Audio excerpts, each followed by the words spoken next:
안녕하세요. 파산관제인 홍인필 변호사입니다. 오늘은 그 면책 불허가 사유 6번째 시간으로 허위 서류 제출 및 허위 진술에 대해서 살펴보기로 하겠습니다. 도움이 되신다면 좋아요와 구독을 눌러주시기 바랍니다. 이 법 564조 제1항 제3호에 규정되어 있습니다. 허위 서류 제출 및 허위 진술. 그래서 법적으로 1. 주관적 요건, 고의가 있어야 합니다. 고의 판단 기준은 채무자가 허위 채권자 목록 그 밖의 신청서류를 제출하거나 법원에 대하여 그 재산 상태에 관하여 허위 진술을 한 때를 면책 불허가 사유로 규정하고 있는 바, 위 규정은 채무자가 고의로 허위 신청서류를 제출하거나 허위 진술한 경우에 한정하여 적용되는 것일 뿐이고, 채무자가 과실로 허위 신청서류를 제출하거나 과실로 허위 진술한 경우에는 적용되지 아니한다. 고의가 있어야 됩니다. 형사에서도 고의범과 과실범은 아주 차이가 크죠. 뭐 형량이라든가 이런 데 차이가 큽니다.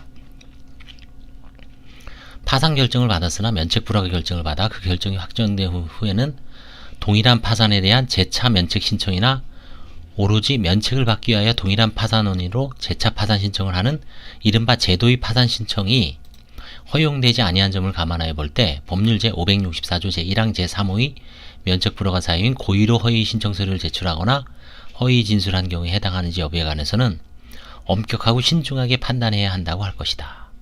그래서 대법원은 제도의 파산이 금지되기 때문에 이 면책 불허가라든가 이런 거 판정할 때 고의에 한정해서 엄격하게 판단해야 된다는 입장입니다. 배우자를 주채무자로 하는 보증채무를 채권자에서 누락한 행위가 문제된 사안으로서 대법원은 채무자가 배우자를 상대로 제기된 사건의 소장을 송달받은 후 4일 후에 면책 결정을 송달받자마자 채권자에게 내용증명 우편을 발송하여 면책 결정을 받았음을 알리고 이에 대해 이의가 있으면 즉시 항고를 제기할 수 있다고까지 알린 점, 채무자가 자신이 파산 면책 사건에서 자발적으로 누락된 채권자를 추가하여 수정 채권자 목록을 제출하기도 했던 점 등을 들어 채무자가 고의로 채무를 누락하였다고 단정하기 어렵다고 판단하였다. 그 다음에 이제 다음 대법원 판결은 개인 택시 운송면허를 보유하고 있음에도 재산 목록에 이를 기재하지 않은 것이 문제되었으나 채권자의 신청서, 그러니까 채권자 신청 사건이었습니다. 채권자의 신청서, 채무자의 진술서 등 기록 여러 곳에 현재도 개인 택시 사업에 종사하고 있음을 알 수 있는 정황이 나타남을 이유로 채무자의 고의를 인정하기 어렵다고 본 사안이 있었습니다. 제가 한 경험을 토대로 말씀드리면, 채권자가 개인 택시 영업하는 채무자를 상대로 파산 신청을 했습니다. 근데 그 파산 신청이 채권자가 신청한 게 아니고요. 채권자가 개인 택시 영업을 하는 채무자를 상대로 강제 집행을 한 겁니다. 근데 통상 택시 운송 사업 면허는 강제 집행이 안 되거든요. 왜냐하면 그 인적인 요소가 강하기 때문에. 강제 집행은 뭐를 하냐면 그 서울 삼이바에 땡땡땡땡 노란 번호판 있죠. 택시를 자세히 보십시오. 다 노란 번호판입니다. 그걸 띄어다가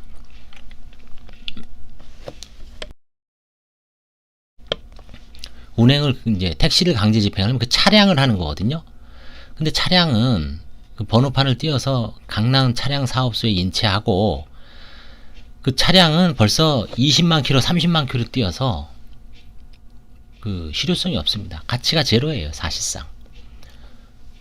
그런 상태에서 이제 채무자가 택시 운송 그 사업 면허를 가진 채무자가 그 강제 집행을 정지하기 위해서 공탁금 1,000만 원을 공탁을 했습니다. 그 다음에 그 운행 허가를 받기 위해서 공탁금 700인가요? 700을 또 공탁을 했어요. 그래서 새로운 번호판을 임시로 받아서 택시를 또 샀습니다. 소나타 택시를 할부로 사면 되죠. 그래서 다시 영업을 하는 겁니다. 강제 집행을 정지를 하고 이제 임시 운행 허가를 받아서 하는 거죠.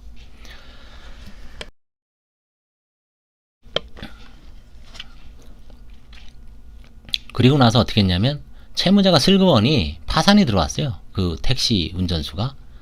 근데 자기 개인 영업하는 거를 싹 뺐습니다. 택시 운전하는 것을. 그 사람은 채권자가 아니라 본인 스스로 채무자가 파산 신청한 겁니다. 진술서에도 개인 택시 영업에 종사하고 있는 것을 싹 입 다물고 아무것도 안 썼습니다. 그래서 관제인이 채권자의 제보로 강제 집행 중이었구나. 그래서 그 공탁금을 다 찾았습니다. 1700인가 그걸 찾아갖고 채권자들 4명한테 나눠주는데 이게 또 채권자끼리 서로 싸움이 붙었어요. 이쪽 두 패는 그 채무자와 결탁된 허위 채권자다. 그래서 뭐 이의소송을 관제인이 이제 했습니다. 그래서 결국은 아주 우여곡절 끝에 그 배당을 한 다음에 그 채무자는 면책을 불허가시켰습니다. 그 개인 택시 운송 사업 면허에 대해서는 강제로 한가를 할 수 없고 임의 한가는 가능하겠죠. 본인이 뭐 자기는 팔 의사가 없다라고 하니까 불허가 시켰습니다. 그래서 결국 그 사람은 공탁금 1700만 원을 받을 수밖에 없었죠. 채권자들은 그걸 나눠 가졌죠. 결국은 개인 택시 운송 면허를 가진 사람들이 만약에 채무자라면 그 택시를 한가할 수는 없고 택시 운송 사업권을 한가할 수는 없고 택시 자체는 가치가 없고 그랬을 때 이제 그 택시를 어떤 운행 정지를 시킬 수 있습니다. 번호판을 띄어서 그 차량을 이제 그럼 이제 택시 운전수는 영업을 못하니까 손실이 발생하죠. 그랬을 때 이제 집행정지했을 때 그 공탁금 그거를 이제 강제 집행을 해서 하는 수밖에 없습니다. 그래서 이 개인 택시도 채권자 파산 이 사안은 이제 채권자 파산 신청이고요. 제가 지금 말씀드린 사안은 채무자가 이제 입숙 다말고 개인 택시 그 운송 사업 면허를 감추고 파산 신청한 겁니다. 그래서 이 사건을 다시 보시면 채권자가 이제 신청서에 채무자의 진술서 등 기록 여러 곳에 현재도 개인 택시업에 종사하고 있음을 알 수 있는 정황이 나타나는 이유로 채무자의 고의를 인정하기 어렵다고 온 사안. 이건 이제 채무자가 면책 신청을 했을 거예요. 또 대법원에는 이런 결정이 있습니다. 채무자가 파산 신청 전에 보험계약을 해지하여 해지한 것으로 채권자 중 1인에게 3천만 원을 변제하였음에도 파산 면책 신청서에 채무의 지급이 곤란할 정도로 경제적 사정이 어려워진 이후에 일부 채권자에게만 변제한 경험이 없다라고 기재한 것이 문제되었으나 진술서에는 이와 같은 내용이 누락되었으나 재산 목록에는 이 내용이 구체적으로 기재되어 있고 보험계약 해약 관련 소명자료도 함께 제출된 점에 비추어 채무자의 고의를 인정하기 어렵다고 본 사안이 있습니다.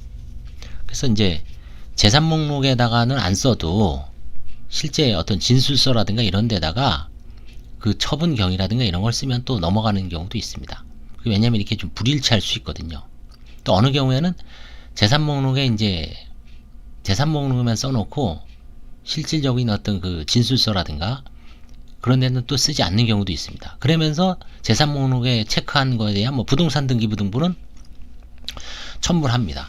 그럼 이제 관제인이 그 조사를 해서 뭐 한가를 하면 한가를 할 수 있는 거기 때문에 그런 경우에 이제 고의를 인정하기 어렵죠.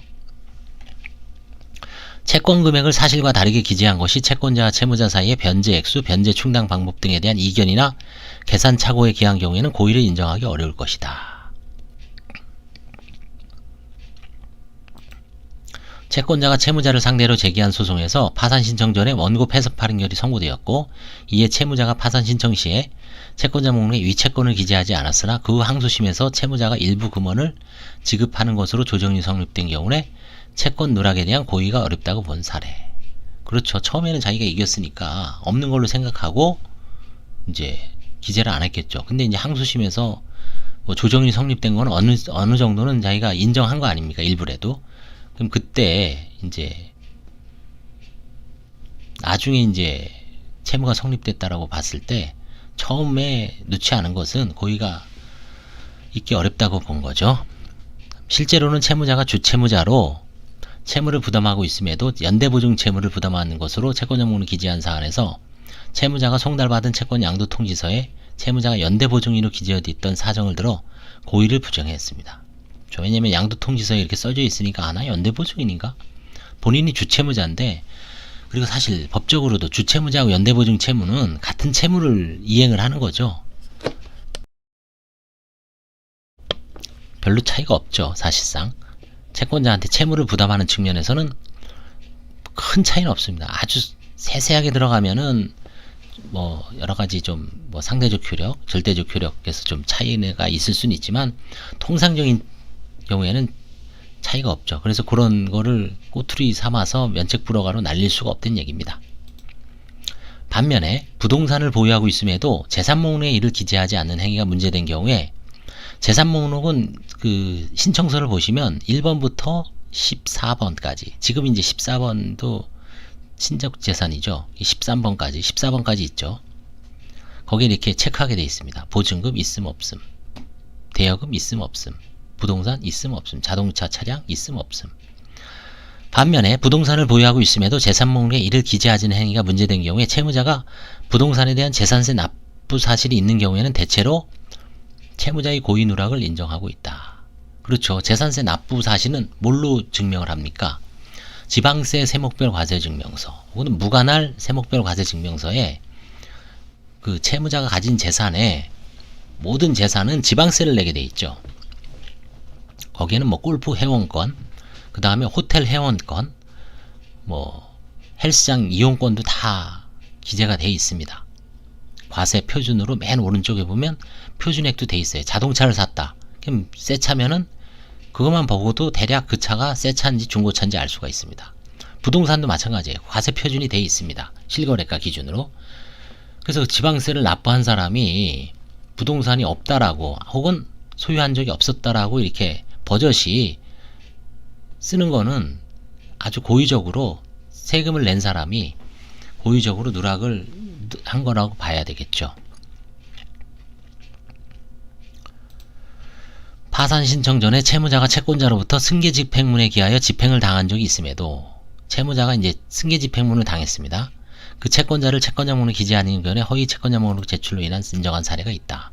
그렇죠. 승계집행문을 당했으면 당연히 채권자 목록에 누락을 하면 안 되겠죠. 넣어야 되죠. 그 다음에 이제 하급심 중에는 법원의 심리를 저해할 목적까지 요구하는 사례도 있습니다. 법에는 목적이 없습니다. 이렇게 해석을 해서 그 채무자를 어떻게 해서든 좀 구제해 주려는 측면이 강하죠. 이 규정의 취지는 정직하고 성실한 채무자의 새로운 출발을 도모하는 파산제도의 기능에 맞게 법원이 채무자의 수입, 재산상태, 경제활동 상황과 재정적 파탄에 이른 경위 등에 관한 정확한 정보를 바탕으로 파산 선고나 면책 여부 등을 결정할 수 있도록 하기 위한 것이므로 채무자가 서면이나 진술을 통해 법원에 정오한 정보에 오류나 누락이 있는 경우는 이와 같은 취지에 비추어 채무자가 잘못된 정보 제공을 통해 법원이 적정한 판단을 방해하려 한 것인지 여부를 고려하는 것이 타당하다. 이게 대표적인 게 뭐가 있냐면은 관제인도 문제지만 판사님이 이제 채무자가 부채증명서하고 재산목록, 그 다음에 뭐 소득, 뭐 소득상황표 이런 걸 쭉 내죠. 첨부서류로. 그럼 당연히 이제 판사는 무조건 들어오면은 30만원 예납하고 도장 찍어서 파산 선고를 하는 게 아닙니다. 심리를 해요. 서면으로 먼저. 이 사람이 파산할 자격이 있는지 없는지를 기초적인 사항을 심리합니다. 근데 그런 경우에 이제 판사를 속이는 경우가 있어요. 간혹. 뭐 예를 들어서 채무를 허위 채무로 넣는다든지 아니면 보증금을 좀 누락한다든지. 그래서 결국은 어느 때는 재산이 더 많은 사람도 있습니다. 제가 얼마 전에 어떤 선배님한테 들은 건데 보증금이 7천이 있습니다. 물론 2천은 대출이에요. 그럼 재산이 5천이잖아요. 근데 채무가 3천인가 그래요. 아니 재산이 재산이 7천이고 부채가 4천인가 그래요. 그럼 플러스 마이너스 해도 3천만 원의 재산이 더 많잖아요. 근데 파산 선고가 됐습니다. 그리고 관제인 선임이 됐어요. 뭐가 잘못된 걸까요? 그런 경우에는 법원이 적정한 판단을 뭔가 방해하려는 의도가 있는지 없는지를 잘 살펴봐야 됩니다. 특히 법상으로는 채무자 자신이 재산 목록, 수익과 지출에 관한 목록을 제출하도록 하고 있는데 신청서 양식에 채무자의 배우자, 부모, 자녀 명의 재산에 관한 사항을 기재하도록 한 것은 채무자가 배우자 등 명의로 실제로 보유하고 있는 재산이 있는지나 재정적 파탄 시기를 전하여 배우자 등 명의로 재산을 은닉하거나 불이익하게 처분한 사실이 있는지를 가려서 파산 선고나 면책 여부 등 결정에 참고하도록 한 것이다. 따라서 채무자가 서면이나 진술을 통해 법원에 제공한 배우자 등 가족에 관한 정보에 오류나 누락이 있는 경우는 이와 같은 취지에 비춰 채무자가 잘못된 정보 제공을 통해 법원이 적정한 판단을 방해하려고 한 것인지 여부를 고려하는 것이 타당하다. 자, 지금은 어떻습니까? 이제 14종만 제출해서 이렇게 판단하기 좀 어려워질 수가 있습니다. 그리고 어차피 채무자 명의로 있다가 배우자로 넘어가거나 그 자식한테 넘어가거나 부모 명의로 넘어가는 거는 찾기가 쉽습니다. 세목별 과세증명서에 다 나오죠. 그 다음에 부동산 등기부, 차량 등록 원부, 뭐 모든 그 원부를 보면 예금거래 내역을 보면 재산 이동 사항은 쉽게 파악할 수 있습니다. 문제는 이제 그런 거죠. 아예 채무자가 다른 사람 사업을 이용하면서 다른 사람을 통해서 사업을 하면서 아예 원초적으로 자녀 명의로 원시 취득하는 경우죠. 그런 경우에는 현행 제도 하에서는 빼돌릴 가능성이 높죠. 이제 앞으로 이제 그런 게 숙제입니다, 사실은. 자, 그 다음에 허위 진술이라 그랬죠. 허위 진술, 허위 서류의 제출. 자, 그럼 허위 진술의 대상은 뭐냐? 다 허위가 아니죠. 다 뭐냐면 채무자 본인이 파산 선고 시 재산 상태에 관해서 주로 문제가 돼요. 재산 상태. 재산 상태 외의 허위 진술은 허위 진술을 안 보는 경우가 많습니다. 왜냐하면 파산이라는 게 채무자의 재산을 청산하는 데 의미가 있잖아요. 그렇죠? 채무자의 어떤 무슨 거짓말을 과거에 어떤 이 사람이 어떤 뭐 과거를 다 들춰내 갖고 하는 게 아닙니다. 그 중에서 재산 상태에 관한 것을 중점적으로 보는 겁니다. 한번 볼까요? 채무자 본인이 재산 상태에 대한 허위 진술에 제한합니다.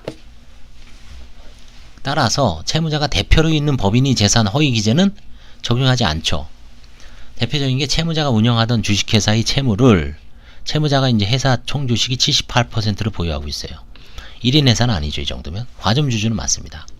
채무를 채권자 명의에 기재하지 않았고 이 회사 소유 자산을 매각한 후 그 대금으로 이 회사의 채무를 변제한 행위를 기재하지 않았다라도 허위 진술로 볼 수 없다. 그런 겁니다. 법인에 관한 재산이기 때문에 그렇습니다. 그 다음에 채무자의 재산 상태에 관한 거거든요. 그러니까 앞으로는 이 친족 부유 재산 허위 기재의 문제는 이제 좀 사라지겠죠. 서울 같은 데는. 원칙적으로 예전부터 적용을 안 했습니다. 비적입니다. 채무자가 법원에 대하여 그 재산 상태에 관한 허위 진술한 때를 면책 불허가 사유로 규정하고 있는데 여기에서 그 재산 상태란 채무자의 재산 상태입니다. 다시 한번 채무자의 재산 상태를 말하는 것이고 채무자의 재산에는 채무자가 자신이 명의로 보유하는 재산뿐만 아니라 타인의 명의를 빌려 실질적으로 자신이 보유하는 재산도 모두 포함된다. 명의 신탁 재산도 포함됩니다. 그러나 이에 해당하지 않는 재산으로서 채무자의 친족 등이 보유하는 재산은 채무자의 재산이라고 볼 수 없으므로 채무자가 이러한 친족 등의 재산 상태에 관하여 허위 진술을 한다고 하여 이 조항에 정한 면책 불허가 사유에 해당한다고 볼 수 없다. 그러니까 부모 거를 제대로 기재하지 않거나 아니면 기재하지 않았다. 그게 채무자 것이 아니라면 면책 불허가 사유로 의율할 수 없다는 얘기입니다. 채무자가 파산 신청 당시 부친이어 있죠. 부친이 부동산을 보유하고 있음에도 친족 보유 재산안에 아무런 기재를 하지 않은 사안으로서 대법원은 채무자의 부친이 이 부동산을 취득할 당시 채무자가 만 18세에 불과하고 달리 채무자가 이 부동산의 실질적인 보유자임을 인정할 만한 자료가 없다고 보아 타인의 명의를 빌려 실질적으로 자신이 보유하는 재산에 해당하지 않는다고 판단하였다. 관지인들도 이래요. 부모의 재산이 봤을 때 나이가 그 당시에 뭐 시집 오기 전이야. 미성년자 시절이에요. 그럼 뭐 그거 뭐 당연히 채무자 거로 볼 여지가 전혀 없죠. 다만 가족의 명의를 빌려 채무자가 실질적으로 보유하는 것으로 볼 수 있는 경우에는 적용합니다. 이런 경우는 사실 찾기가 되게 쉽지 않습니다. 어렵습니다. 채무자 소유 부동산에 대한 경매 절차에서 채무자의 배우자가 이 부동산을 경락받은 후에 이를 다시 처분하였고 그 매각대금으로 배우자 명의로 임차보증금 8천만원의 주택을 임차했음에도 이 보증금을 친족명의 재산 목록에서 누락한 경우에 이 규정을 적용했습니다. 조금 약간 특수성이 있죠. 빼돌린 느낌이 나죠. 빼돌린 정황이 생기죠. 채무자 거를 배우자가 낙찰받고 그거를 매각해서 현금화한 다음에 그걸 다시 또 배우자 명의로 약간 좀 세탁 냄새가 나죠. 그런 경우니까 당연히 이런 거는 이 규정을 적용한 것 같습니다.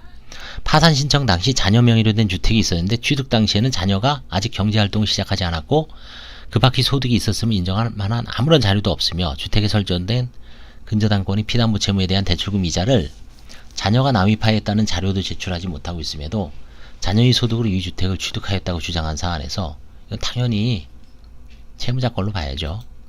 이 규정을 적용했습니다. 이거 면책 불허가 사유로 봤죠.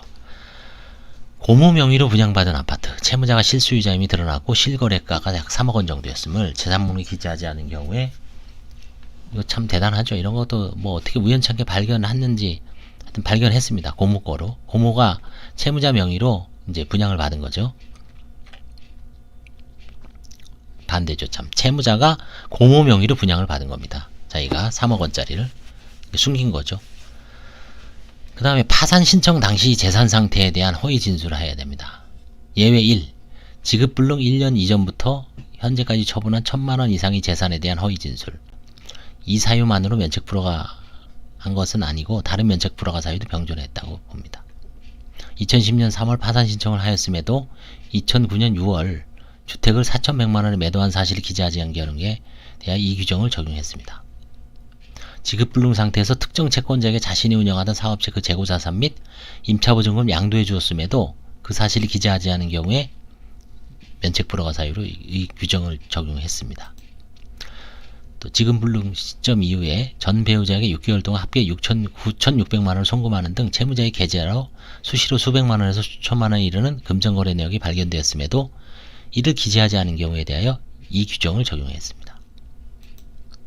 파산 신청 직전에 채무자가 소유하고 있던 아파트 두 채를 각 2억 원 및 2억 5천만 원을 매각하였음에도 지급불능 시점이 1년 이전부터 재산을 처분한 사실이 없다고 기재한 경우에 대하여 이 규정을 적용했습니다.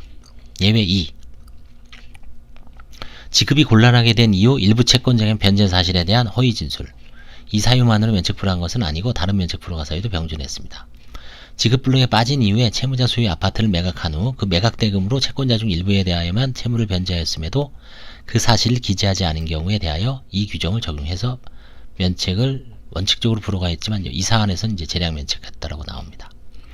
채권자와 채무 지급 방법에 대하여 교섭한 적이 없고 지급불능 시점 이후에 채무가 발생한 사실이 없다고 파산 신청서에 기재하였으나 사실과 다른 것으로 드러나는 경우에 대하여 이 규정을 적용했습니다.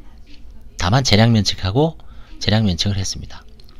파산 신청 직전에 채권자 중 1인에게 차용금 변제 명목으로 4천만원을 송금하였음에도 지급불능 상태에서 일부 채권자에게만 채무를 변제한 경험이 없다고 기재한 경우에 이 규정을 적용했습니다. 예외 3. 과거에 상속받은 사실에 대한 허위 진술. 채무자가 상속 한정 승인 신청과 파산 신청을 모두 하였음에도 파산 신청 시 제출한 진술서에 상속 사실을 기재하지 않은 것은 이 규정이 면책 불허가 사유에 해당하나 상속 한정 승인 신청 수리 결과 파산 채권자에게 미치는 불이익이 없다는 점을 들어 재량 면책한 사례로는 있습니다. 이게 아마 상속 한정 신청 그 수리 결과 거의 재산이 아마 없는 사건이었을 겁니다. 사실은 이거 한정 승인 신청을 수리했으면 한정 승인 그 채권자들에게는 미치는 불이익이 없죠. 이 사람들한테 그 한정 승인이라는 게 뭡니까? 한정 승인 채권자들한테만 돈을 나눠주죠. 파산 채권자들에게는 돈을 분리를 하는 겁니다. 나눠줄 수가 없어요. 그러니까 실질적으로 이거 기재하지 않았다고 파산 채권자들에게 미치는 불이익이 없습니다. 이걸 제가 지금 요 설명을 드리면서 상속재산 파산에서 503조가 있습니다. 503조. 보통 뭐냐 하면 채무자가 파산 신청을 하죠. 채무자가 보통. 채무자가 파산 신청을 했는데 파산 신청 전에 채무자가 단독으로 혹은 공동으로 상속 한정 승인을 하고 그 재산 목록에 기재된 이제 한정 승인을 하고서 채무자가 나중에 파산 신청을 하는 경우가 있습니다. 원칙적으로 어떻습니까? 상속 한정 승인하고 파산 신청을 상속재산 파산 신청을 한 다음에 그 상속재산을 그 망인의 채권자들에게 나눠줘야 되죠. 청산을 해야 됩니다. 그리고 나서 본인도 뭐 별도로 파산 신청을 할 수가 있습니다.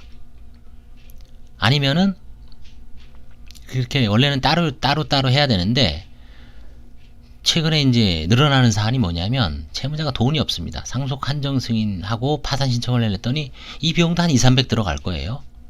변호사나 이런 입장에서는 뭐 한 최소한 150에서 200은 받을 거예요.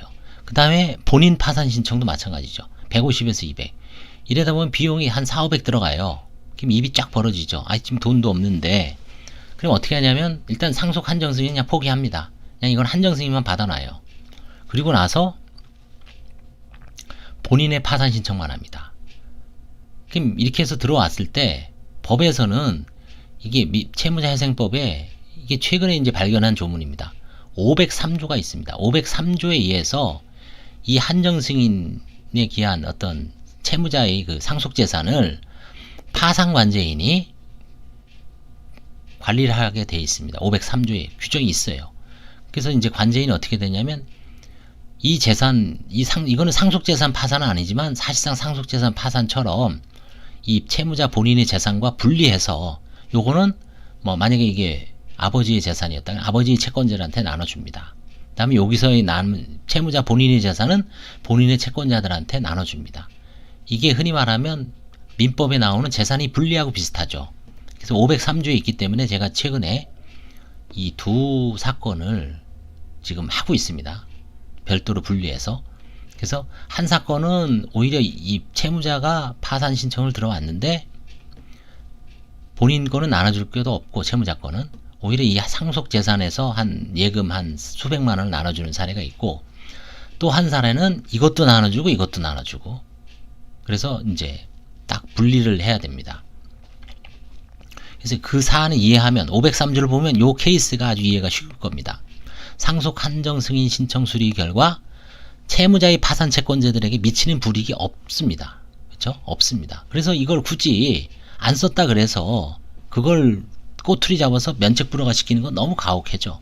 그래서 이건 아주 현명한 결정이라고 할 수 있고 503조를 그 경험해 보거나 그거에 관련된 그 조문을 찾아보고 제가 나중에 이제 503조에 대해서 어느 정도 이제 그 결과가 아직 지금 진행 중인데요. 이제 올해 안으로 아마 사례 2개가 다 끝날 것 같습니다. 그때 뭐 관제인 세미나에서도 발표하고 문제점이라든가 이런 걸 한번 정리할 기회가 있을 텐데 그 사례를 놓고 보면 이 결정은 아주 현명한 결정이라는 것이 수긍이 갈 겁니다.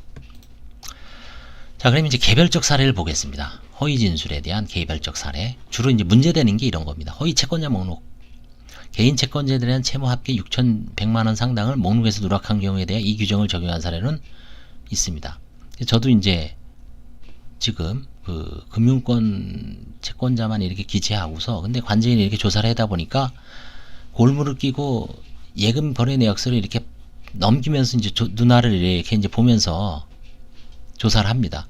그럼 개인들한테 이렇게 오고 간 돈이 많아요. 근데 아니나 달리 채무자를 면담을 하면 개인 채권자 있죠? 하면 있다라고 대부분 시인합니다.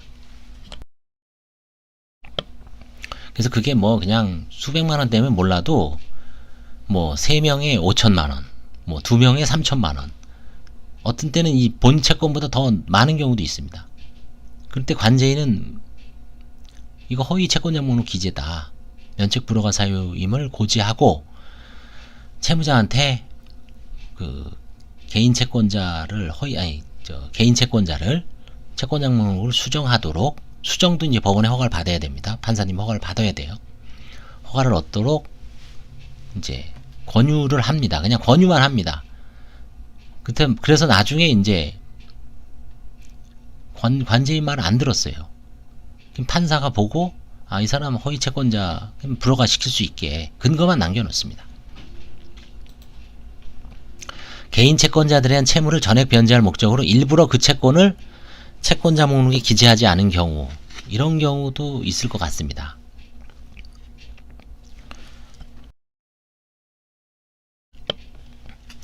개인 채권자들을 왜 안 넣냐고 물어봅니다. 저도.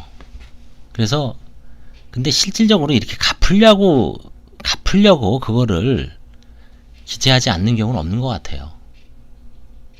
그냥 미안하니까 혹은 욕을 먹을 수 있으니까. 우리나라는 정의사회잖아요. 아직. 그러니까 아니 개인 채권자들은 그동안 다 친구, 지인, 뭐 친인척인데 이 사람들 목록에 넣었을 때 일단은 뺨 맞죠. 잘못하면 망따 당하죠. 그 친족 공동체에서 손가락질 당하고. 그러니까 이제 그런 어떤 두려움 때문에 일단 기재하지 않는 게 대부분인 것 같고요. 그 다음에 뭐 일부러 그 갚으려고 이제 변제할 목적으로 그런 경우도 있을 수는 있지만 대종은 아닌 것 같아요. 그 이제 두 가지 경우가 있고, 그 다음에 혹시 뭐 사채업자를 통해서 폭력이나 협박 때문에 안 누는 경우도 있을 수 있습니다. 그 세 가지. 대부분 뭡니까? 뭔가 이제 개인적인 사적인 이유죠. 채권자 평등 원칙에 반하죠. 눌렘 다 놓고, 그렇죠? 그래서 면책 불허가 사유로 해놓은 겁니다.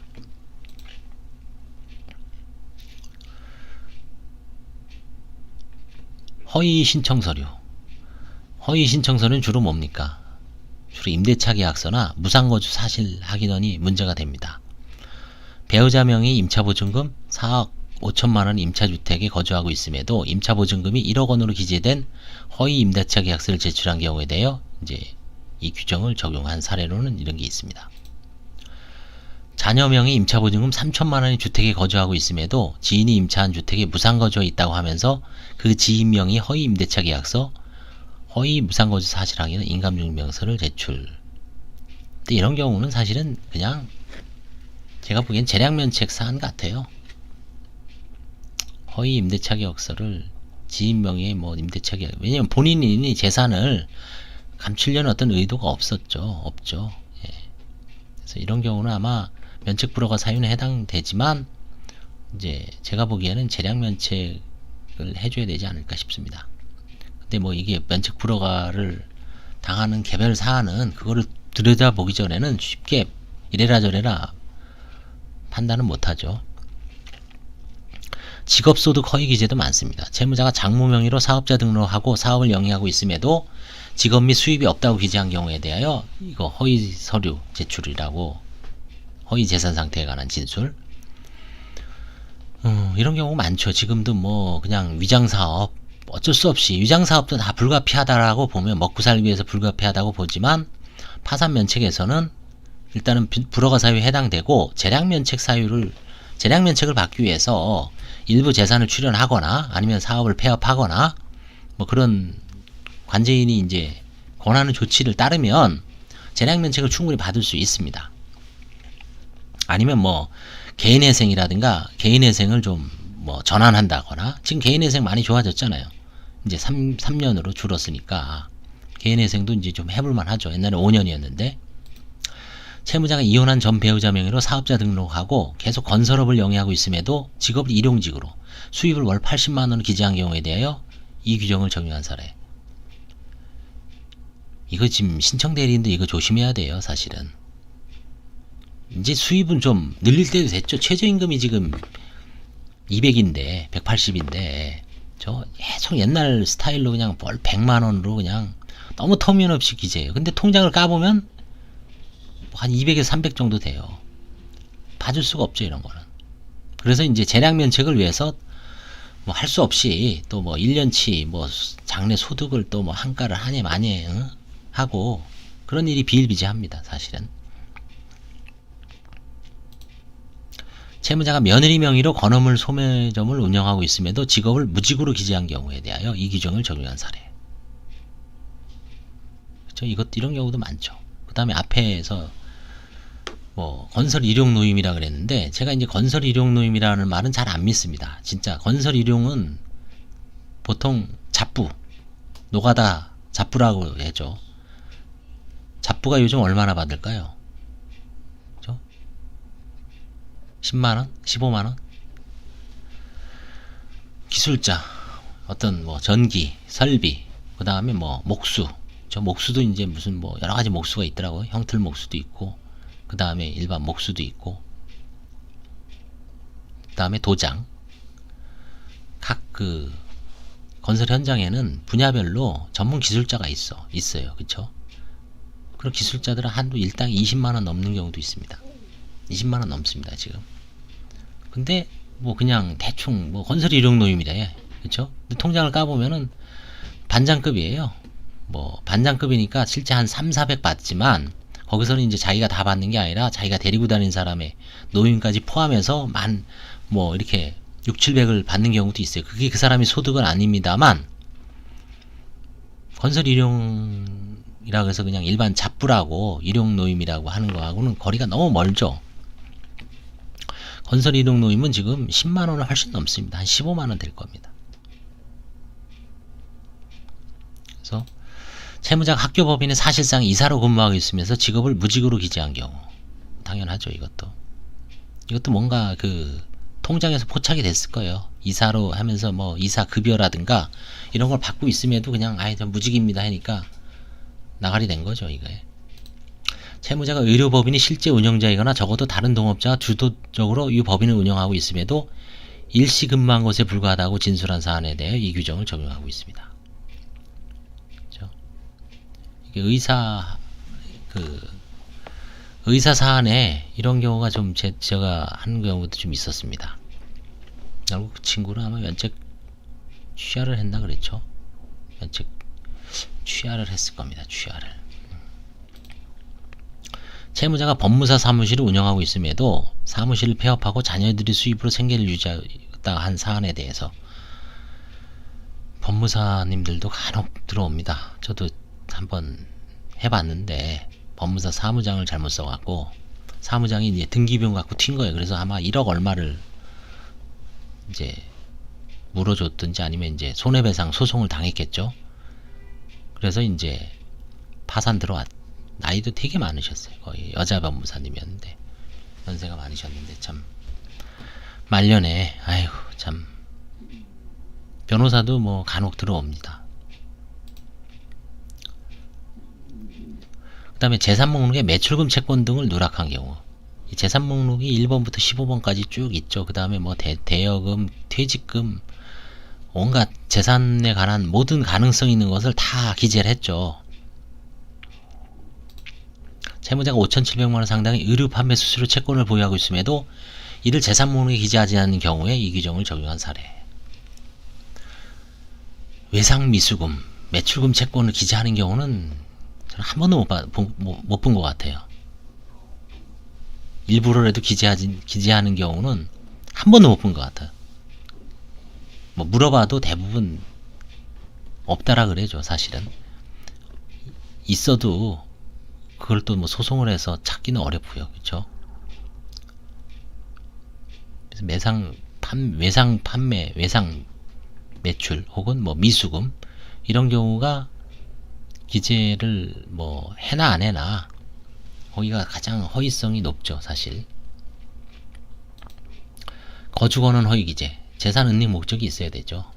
그러니까 거주권은 그냥 허위기재, 아까 얘기했지만 임대차 계약서 다 위조하고 해도 뭔가 재산을 빼돌리기 위한 목적이 아니라 채권자가 하도 난리를 쳐서 거기 찾아오는 거를 좀 너무 힘드니까 그냥 뭐 사무장 주거지로 하는 경우도 있었죠. 과거에 그런 경우를 그냥 그걸 꼬투리 잡아서 불허가, 예전에는 그렇게 많이 했지만 지금은 그렇게 해서는 안 되겠지만 혹시 그런 경우에도 면책 불허가로 바로 재산 상황에 관한 은닉이 아닌데 여기도 마찬가지입니다. 비슷한 취지로 거주권은 허위기재, 재산 은닉 목적이 있어야 되죠. 채무자가 임차하고 있던 주택의 임대인이 양도소득세를 감면받을 목적으로 채무자의 주소를 자신이 주택을 옮겨달라고 하여 주거지를 허위로 기재한 경우에 일종의 면책 불허가 사유에 해당되지 않죠. 이거는 결국 뭐 양도인이 그 부탁으로 간혹 이런 경우가 있죠. 뭐 대출을 받으려고 잠시 나가 있으십시오.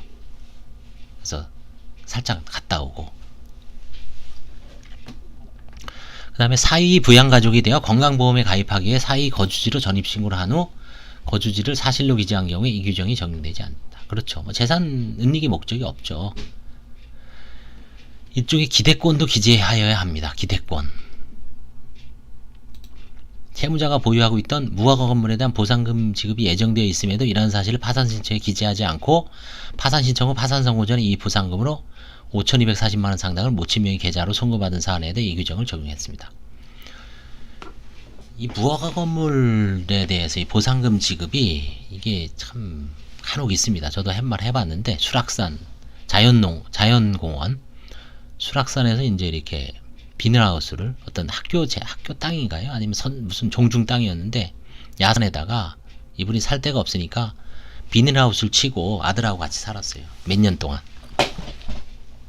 근데 이제 수락산이 자연농원, 자연공원으로 지정되니까 그 수락산 등산해 보면 아시겠지만 산세가 좋잖아요. 거기가. 이제 그런 거를 다 철거하는 겁니다. 그 다음에 뭐 이런 음식점 이런 거 많이 북한산 이런 데 다 없어졌죠. 닭백숙 먹는데. 그런 게 다 이제 국가와 지방자치단체 예산으로 보상금을 지급을 하는 겁니다. 그래서 이제 그 비닐하우스 철거하고 그 다음에 이제 나중에 뭐 이주비 같은 것도 나옵니다. 몇 천만 원 나왔어요. 그래서 그 중에 일부를 이제 환가한 사례도 있는데 이 무허가 건물도 가끔 문제가 됩니다. 무허가 건물. 최근에도 이제 파주 쪽에 그 향교 땅은 향교 땅이 많죠. 향구 근처에는. 그 다음에 이제 향교에서 향교 땅인데 거기에 이제 예전에 이제 6.25 끝나고 뭐 이렇게 어지러울 때 이제 판자촌이나 무허가 건물을 많이 짓죠. 일단 사람이 살아야 되니까. 그리고 나서 수십 년간 살아온 겁니다. 이제 향교는 1년에 도지를 받죠. 그 터에 대해서 뭐 쌀 한 말, 두 말, 세 말 이렇게 이제 그 다음에 1년에 뭐 조금씩 올려서 지금 이제 돈으로 받죠. 그래서 그런 무허가 건물에 대해서도 보상금 지급이 예정돼 있을 수도 있는데 그런 경우도 이제 무허가 건물도 가끔 문제가 됩니다. 자, 오늘 여기까지 한번 했는데 한번 다시 한번 전체적으로 한번 정리를 해보겠습니다. 오늘 한 거는 허위 서류 제출 및 허위 진술. 일단 고의가 있어야 된다. 과실로는 안 된다. 그 다음에 재산 상태에 관한 허위 서류 제출 및 허위 진술이어야 된다. 그게 가장 중요하고 채무자의 재산 상태, 채무자가 아닌 가족의 재산 상태에 대해서는 그게 채무자가 명의신탁으로 숨겨놓은 게 아닌 한 재산 상태에 관한 허위 진술로 볼 수가 없다. 이 세 가지만 정확하게 기억하십시오. 다시 한번 강조합니다. 고의, 그 다음에 재산 상태에 관한 허위 진술, 그 다음에 채무자의 재산. 이 세 개만 놓고 보시면은 나머지 서류는 쭉 보시면은 그렇게 어렵지 않을 겁니다. 예, 도움이 되셨다면 좋아요와 구독을 눌러주시기 바랍니다. 감사합니다.